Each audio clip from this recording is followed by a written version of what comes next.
Good evening. I'm going to be reintroducing this a little bit later in this video, but as of right now, I just want to kind of introduce this video by saying that this clock that I'm going to be looking at this evening is a New Haven Mantle Clock. I call them Camel's Hump. It's the look, and ironically, down on the first floor of the antique mall, there was a beautiful Sessions mantle clock, very similar in look and style and so forth, in gorgeous condition, for about $40 more. And to be truthful, I probably would have been wise to buy it. But on the other hand, I got upstairs and I was in this one particular booth. I mean, it's at the antique mall. Everybody's got a booth type thing. And up on top of one of the showcases there were just wooden shelving and so forth, was this particular New Haven mantle clock that we're going to be looking at this evening. Aesthetically, it was well, in the first place, you could not even reach it. It's like the owner of the booth stuck it up on top there. It was not even accessible. I had to step over some of his display and reach way up on top and slide it to the edge even to be able to get to it. I don't think he ever expected to sell it. And but I looked at it and I said, you know what? Yeah, I mean, for the price. And so I went ahead and bought it. And like I love fixing up old things. It's one of my reasons for enjoying old clocks.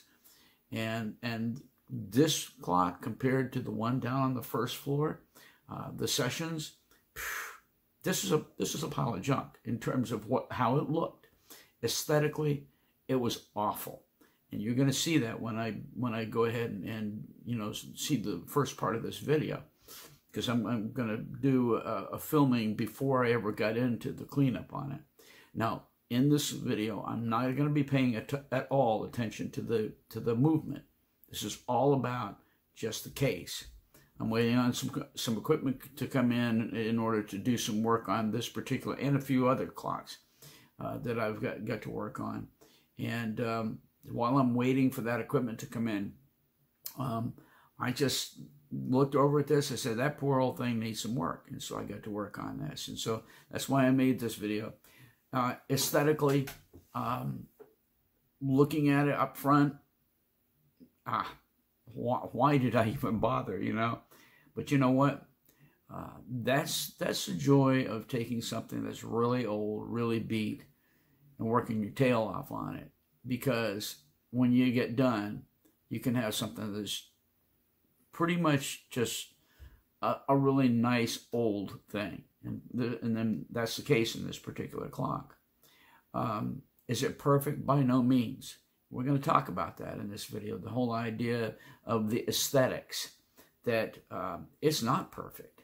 But for a clock that's almost 90 years old, it's not meant to look perfect. As far as I'm concerned, I like the look of old things that have matured well, and when they've been taken care of and cleaned up and polished and worked on, then you've got something that not only it has some character to it because of that aesthetic, but also something that works again. This clock actually will tick-tock for a few minutes, and I look in and I can see the springs definitely in need of just, the springs more than anything probably need work, because they're just completely gooped up with old grease and oil. So anyway, okay, just wanted to introduce this. It's about an old New Haven mantle clock, and with that, I'm going to let you see what it looked like when I first bought it, right off the top inaccessible shelf in that particular antique booth. Even as I took it down, I says, I don't know if this was a good idea or not. Hey, I'll let you be the judge. Hope you enjoy this.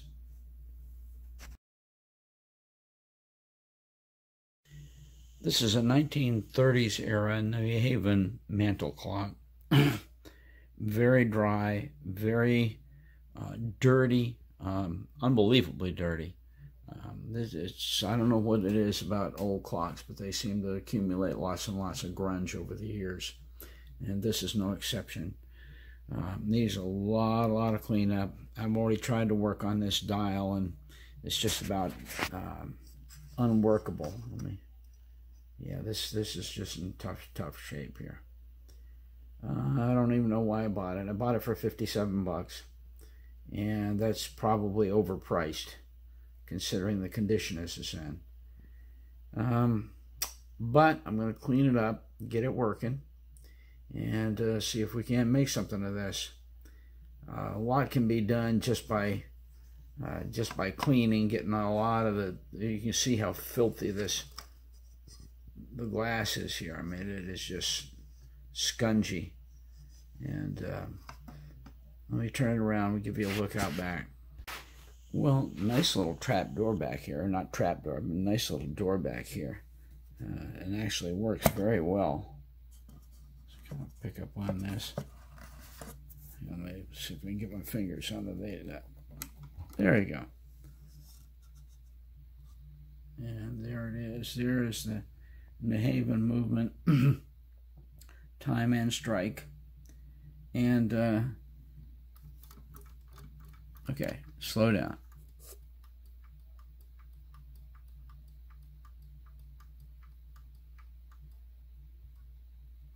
Yeah, it wants to work.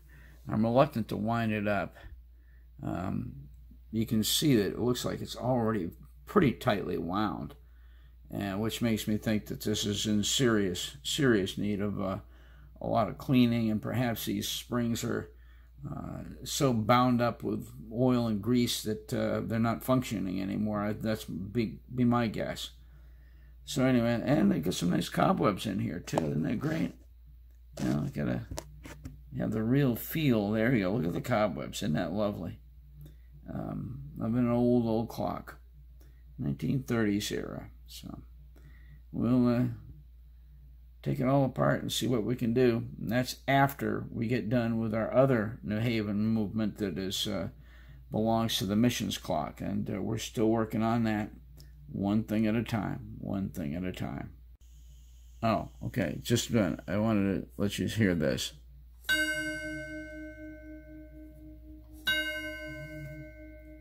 Just a very simple. They call it a cathedral gong, and I enjoy that. It's a nice sound, but very simple. Like I said, just one very simple resonating rod, and that's your song. That's your sound of the cathedral gong.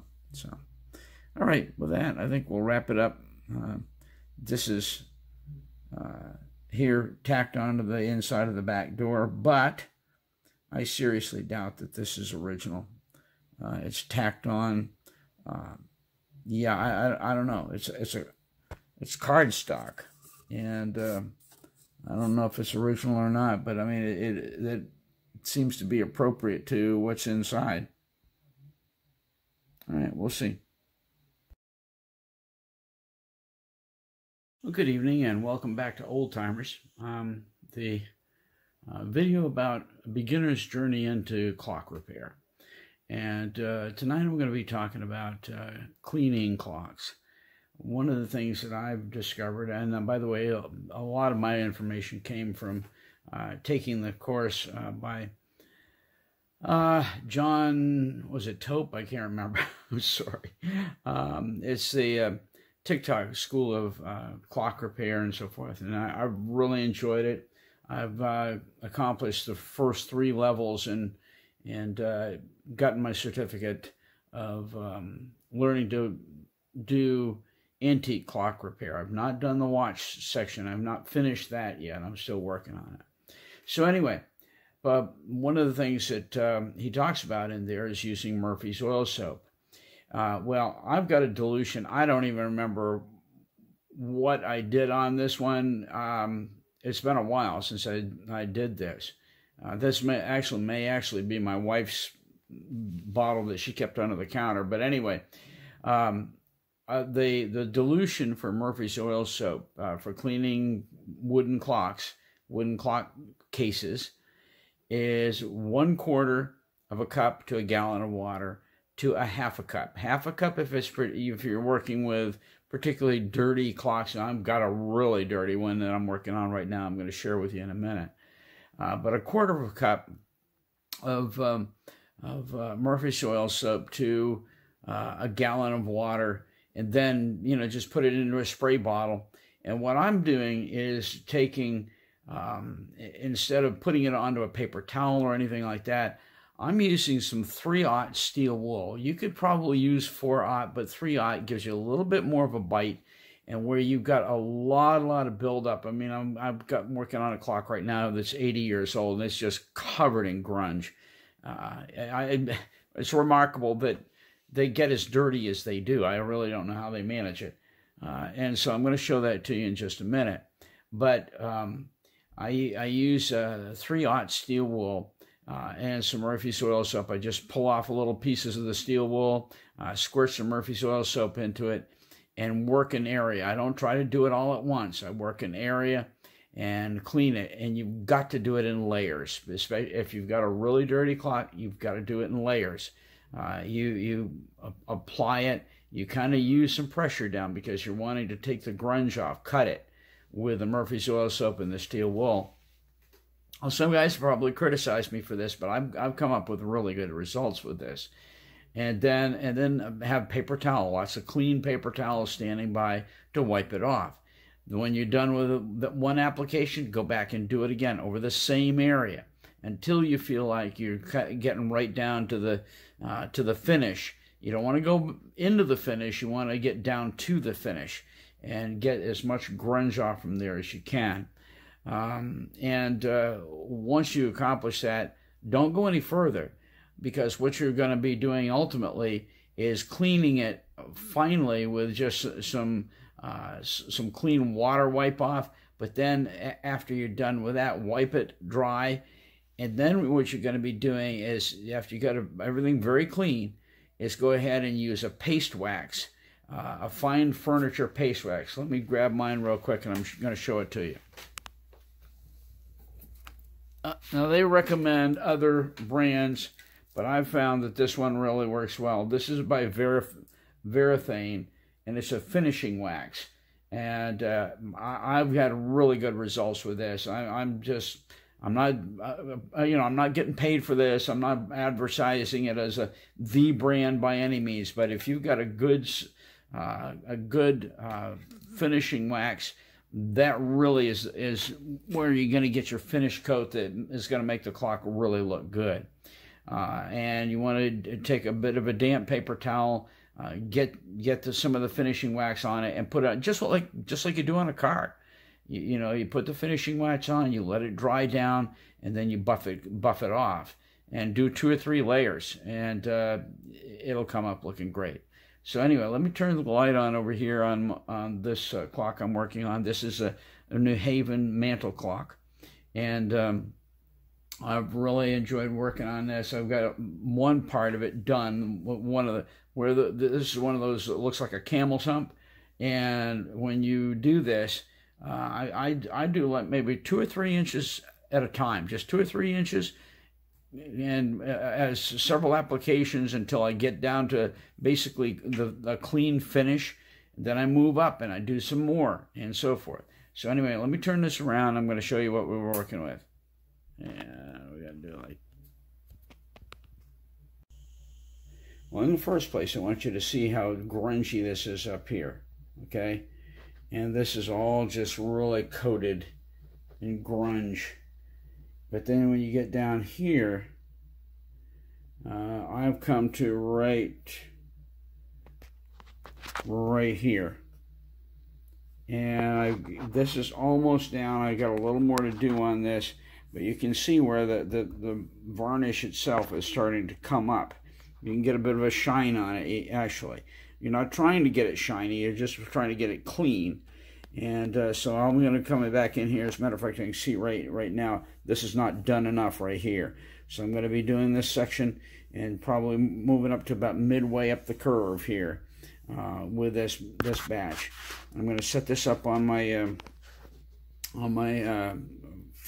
what do you call it, camera holder, and do a little bit of it. See, I've got a really bad scratch right here.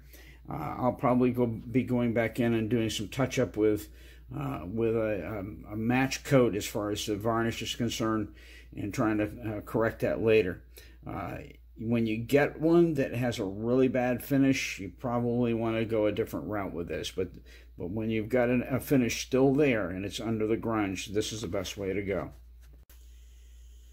Okay, so let's get started here. I've got some more work to do. From here on up, it's grungy. I don't know if you can tell. I hope you can. But anyway, I've got just a little piece of steel wool here. I'm going to squirt some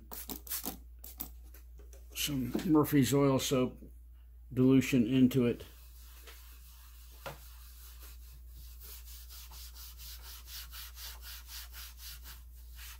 It's pretty gratifying because once you get going on this, and when you're doing it the way you can do it any way you want, but when you do it the way I'm talking about, and you just kind of make yourself a line where you're going to stop, and you just work it section by section.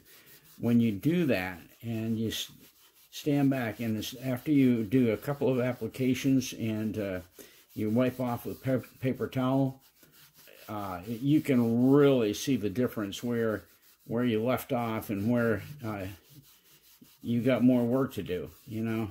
So anyway, I'm gonna get some paper towel here in just a minute, and I'm getting right down here. You can see a slurry building up. I don't know if you can see this. The way I'm seeing this right now, I can tell what's happening is what you're seeing is just a shine, and I was hoping I would.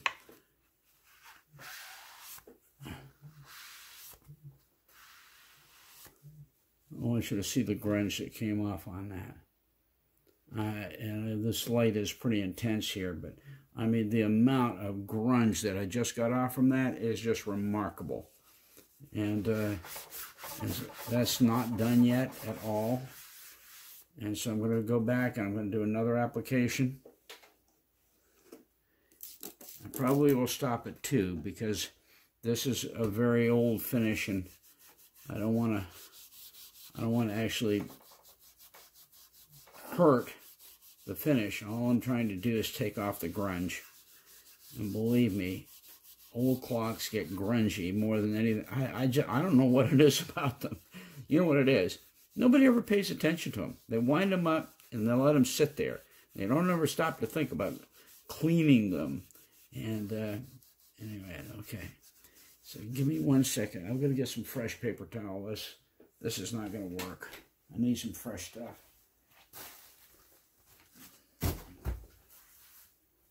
Oh, goofball! I had a brand new roll of paper towel at my feet down here, and I didn't even see it. Okay.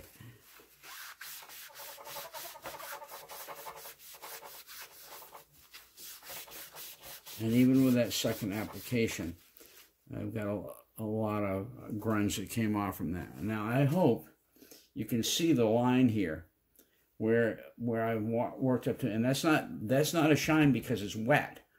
That's a matter of fact, I dried that down pretty well. But now I want you to see the difference here of what has not been clean and what has been clean. That's how grungy this is. And this is a 1930s clock, so 40, 50, 60, 70, 80, 90, 90, 2000, 2010, 2020. Okay, this is basically almost 90 years old. Almost 90 years old. And so that's 90 years worth of grunge right there. All right, well, I'm going to call that for now. But I would just strongly recommend you get some Murphy's oil soap. Do a dilution of probably a quart to a gallon is very adequate, and get yourself a spray bottle and use some 3/0 steel wool for cleaning. That and paper towel, lots and lots of paper towel to clean up all the, to wipe the slurry off from it after you've done the cleaning with the steel wool and the Murphy's. All right, thanks. We'll carry on with another portion of this. Well, we're back. I finished all the cleaning on the outside of the case last night, and so what I'm going to do, I'm going to go ahead and begin the paste wax the Varathane paste wax. I was wrong about the damp cloth. I had forgotten all about that. This is some auto polishes. You use a damp cloth or a damp sponge, but with this, you just use a clean, dry, lintless cloth. Although all this is going to get buffed off, so it doesn't really matter. But I'm going to be using just some paper towel to apply this, and then just put it on a swirling motion. And you know, I'm going to put this on, but then I'm going to just leave it till it dries, and it's just like auto polish. In that way, you let it completely dry, and then when it's all dry, then you go ahead and buff it out. It's really remarkable how good this stuff works. This is kind of a standard of the industry. By the way, I apologize to John Tope. It was his courses that I took on clock repair, and I inadvertently or momentarily forgot the name. I think I actually said it, but I was uncertain. Anyway, yeah, I really appreciate his classes. You can take them all online, and I did it and was in correspondence with him during that time, talking about the clock, the Sessions banjo clock that I had bought, and I was actually working on it, on the Sessions banjo clock, while I was doing the coursework. And when I got done, and as I went through the various stages, I was sending him pictures of what I was doing, and ultimately I did the two videos. I think it was two videos that on the Sessions banjo clock that I completely did over, and like I said, it's keeping time up in the kitchen. It's a regular ticker now up in our upstairs in our house, and I'll probably always keep that one because it was my first one. Okay, so we're gonna shut this off, let this dry down, and when it's all done, we'll come back and buff it out and show you the results. Well, after the second coat of wax, you can see how this is coming up. And I mean, you got to get back at an angle to really see the green and all that. But it's coming up really, really nice. Now, I want to talk about aesthetics for just a minute, because I'm going to move on with this project, and we're going to do some different things. But one of the things I particularly like is when things look their age. Now, you saw where we started with this, and I don't know if you can see this. You can see the difference, with how grungy that was, and it's not only, now it's all clean and shiny and with one coat of wax on it. But when you get up here, look at this. I'm pretty sure that's sun damage, but it's clean. Not only is it clean, but it has character to it. And I've seen some of the clock videos where people will go extensively into taking it right down and restaining and varnishing and stuff like that. Look, I mean, this is a 1930s clock, and it's going to look 1930s. And for me, I don't mind this. I mean, to me, this is just, it has a beauty all its own with the character. Like I said, I think this is probably not only grunge, but sun damage. But, this I might look into maybe staining or something like that. But for the most part, that doesn't bother me. And it might, some people, I don't know. But it's a 1930s clock.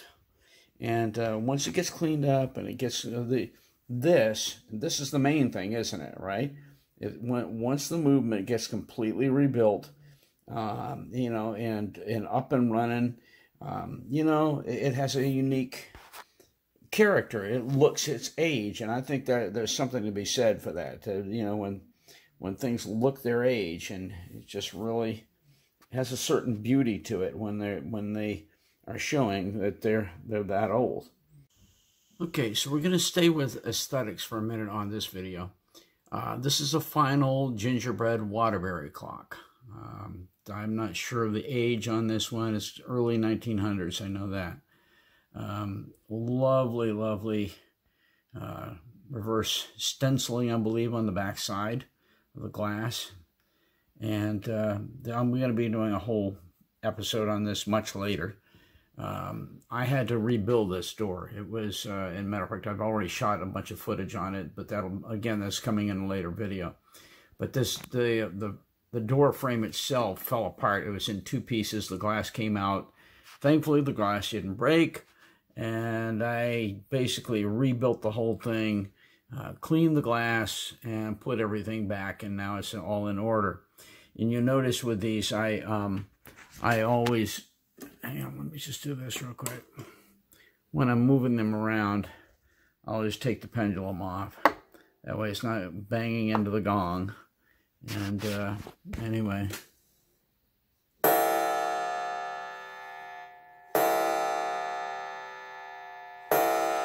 I just love doing that. Okay. Yeah. With this clock, I wouldn't dream of changing a thing. I mean, I love the aesthetics of it. Just really pretty gingerbread look. Very, very classic gingerbread-y. You know, a lot of people think it's over the top. Yeah, it kind of is.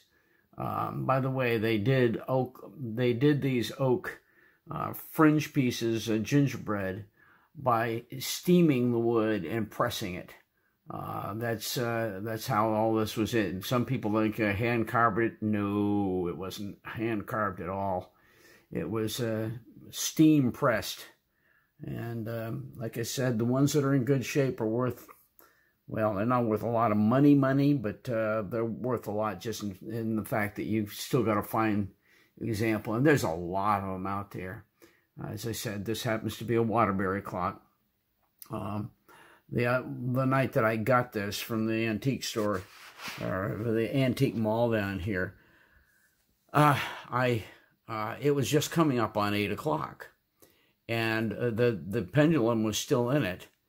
And I was looking it over here on my desk, and as I moved it, all of a sudden, what is it doing? It was striking 8.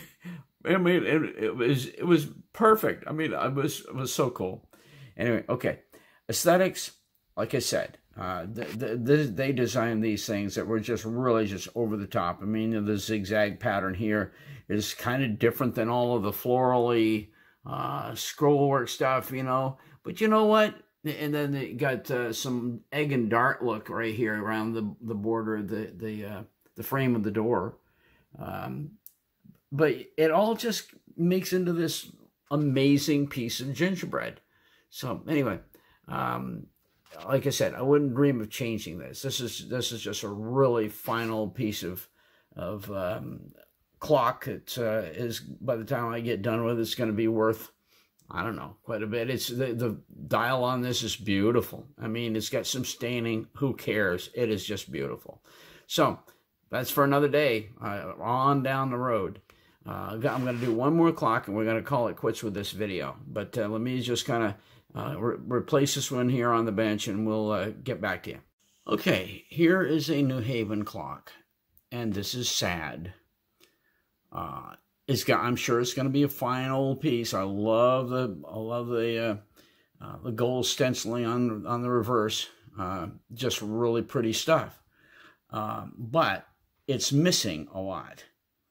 This is how it should look, with this kind of a, you know, the steam pressed oak wood, and they should have those coming up the side, and they should have it on top. But I want you to see what it's got on top now.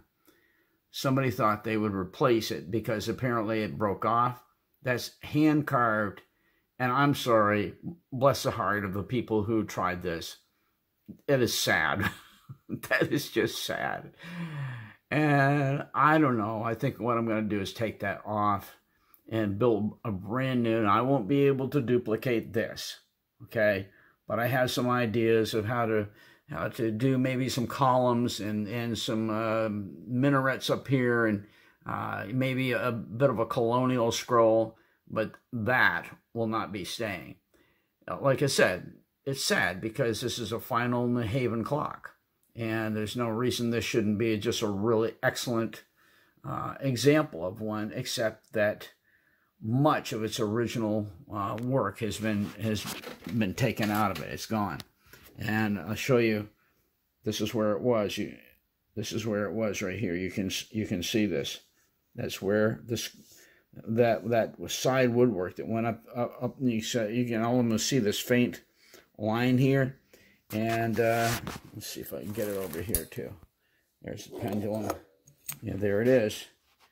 There's the little nail holes of how the gingerbread fit onto the side. You see a lighter area where it went up the side. You know, aesthetically, I love it. And I like the gingerbread on the bottom. Wonderful pedestal here.